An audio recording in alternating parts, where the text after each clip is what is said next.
Welcome to This is Getting Old. I'm your host, Melissa B., PhD, and today I'm going to give you 6 tips for how to talk to someone if you think they have a memory problem. So, first of all, you may have seen the episode we did prior to this one around what are the top 10 warning signs. So, just a quick recap. Basically, anyone that's having memory issues that disrupt their ability to take care of themselves from day to day. Maybe having more confusion to time and place. They may be misplacing things. They could be having new problems with communication. They may be having trouble understanding spatial relationships or visual images. They may be having more challenges trying to solve problems.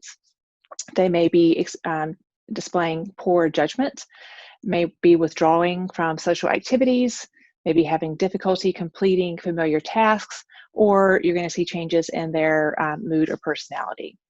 So again, all of those 10 warning signs are just that. They're just something that you need to pay attention to. And what you need to do is pay attention to those warning signs over time and look for a pattern. Are you seeing this, every afternoon at a certain period of time? Do you only see it in the morning?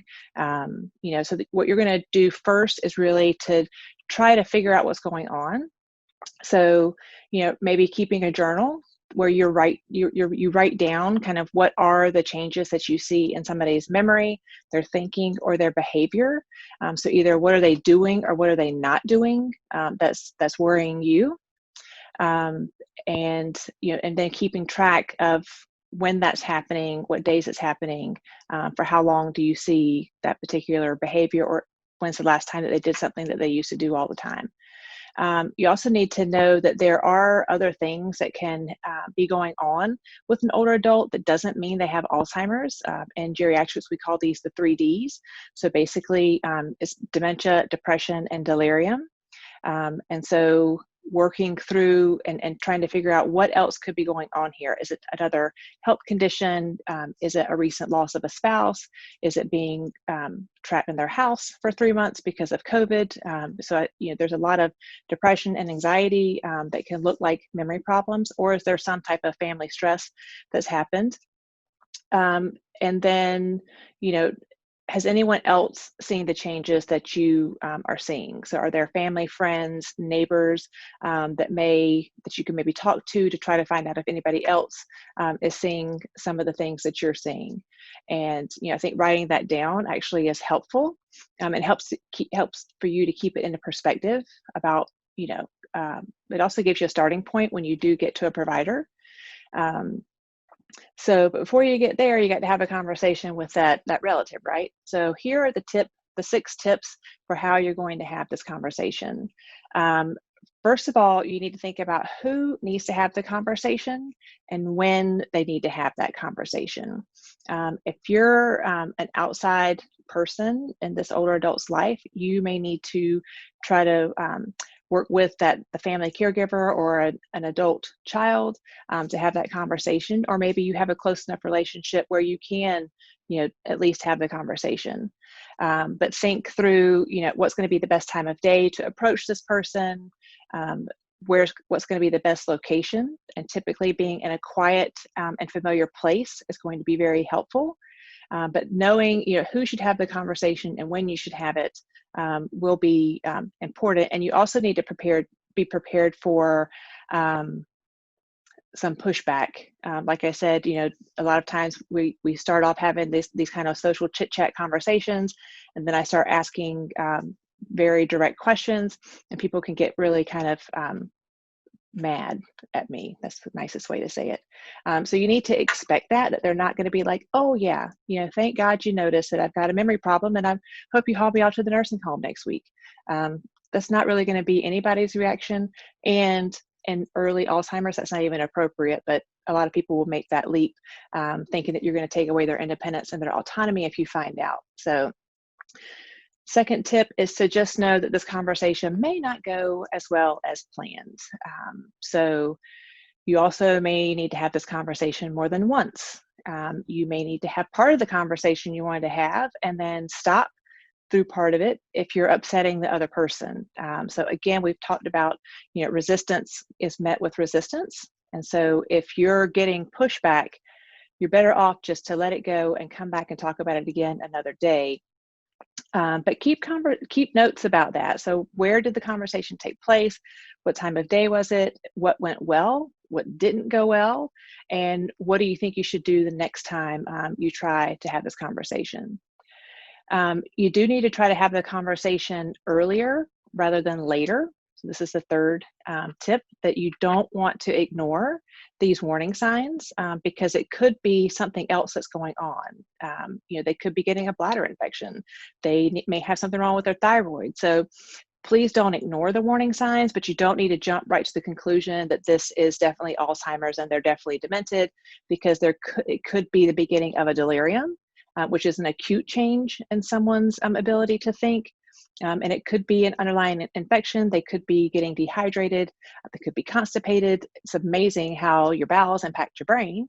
But a lot of times people would begin to get a little delirious. We'd figure out they haven't had a bowel movement in 3 days, solve that, and all of a sudden their brain works fine. So that's why you don't want to ignore these warning signs, because they do need to be evaluated in case there's a reversible cause. Like we can treat depression. But then you also need to have a the fourth tip is to have a very specific plan for how you're going to start the conversation. And first of all, you need to be very non-confrontational. So even paying attention to your own nonverbal body language. So instead of sitting directly across from the person, maybe sitting down beside of them, because just from a position, if you're in front of me, it could be interpreted as confrontational, versus if you're sitting beside me, we're on the same team, we have the same concerns, and you're here to help me. You can start with something like, so I've noticed that, you're not going out and seeing people as much as you used to, and I'm concerned. Does this worry you? They may have a very different reason for why they're doing that. That's not related to a memory issue. Urinary incontinence is another thing that could be going on. So trying to find out why they aren't going out and engaging socially, if that's the symptom that you're seeing. The second way you could start the conversation would be to say, so how have you been feeling lately? You haven't seemed like yourself, just wanted to check in with you. These are both very open-ended questions that lets them kind of decide which way the conversation should go. And then the third way would be, to say, I've noticed, whatever symptom that you saw, and has this ever happened to you before? Like, I heard you got lost the other day at the mall. Has that ever happened to you before? Because it could be an isolated event, but you do need to know, like, when that happened. It might not happen for another 6 months. So this is why keeping up with the journal is important, because it's, most symptoms of Alzheimer's disease appear like 20 years before we ever get to a diagnosis. And I know that seems crazy, but that's just the trajectory. People can still take care of themselves. Most people are not diagnosed early in this disease. It really has to be, more moderate before it's bad enough that they can't really take care of themselves, and people will intervene. But, the thing is, the sooner we get know what's going on, the sooner we can help that person. So the fifth tip with having this conversation is you need to understand that the person you're talking to is probably going to tell you that they are just fine. And this can tie into the poor judgment. It could be that, they know now that you think that they have a problem and they just want to avoid the conversation. Or they may really, not think that they have a problem. So if that's the case, there's no need to fight that.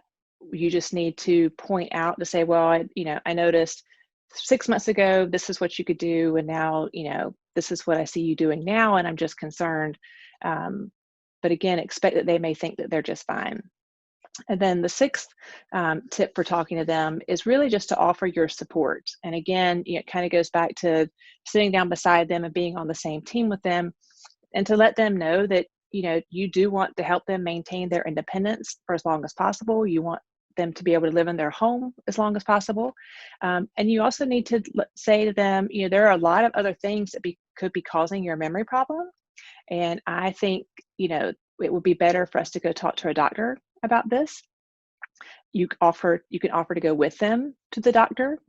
Sometimes, just knowing that somebody's on your side can help you take the next step to actually going and talking to a doctor about it. And then letting them know, that the sooner we address this, the sooner we know what we're dealing with, because there are some things that you're going to need to get in place, if it truly is, a memory problem. And, in the next episode, we're going to talk about what it takes to actually get to a diagnosis. So you needn't expect that you're going to walk into a doctor's office for a 15-minute appointment and they're going to be like, yep, she definitely has Alzheimer's. And if that happens to you, you probably need to find a different provider and get a second opinion, because that's not how this disease is diagnosed. It's a diagnosis of exclusion, which means we rule everything else out first. So I can't tell you in 15 minutes without any testing or anything like that, if you have dementia or not. So, but those are 6 tips for how to begin the conversation, how to prepare yourself to have the conversation, and to know that you might just have to keep on talking about it until you can get them to see someone, and hopefully avoid them end up being in the hospital, because if it was a bladder infection or they're constipated, that's better to know sooner rather than later also.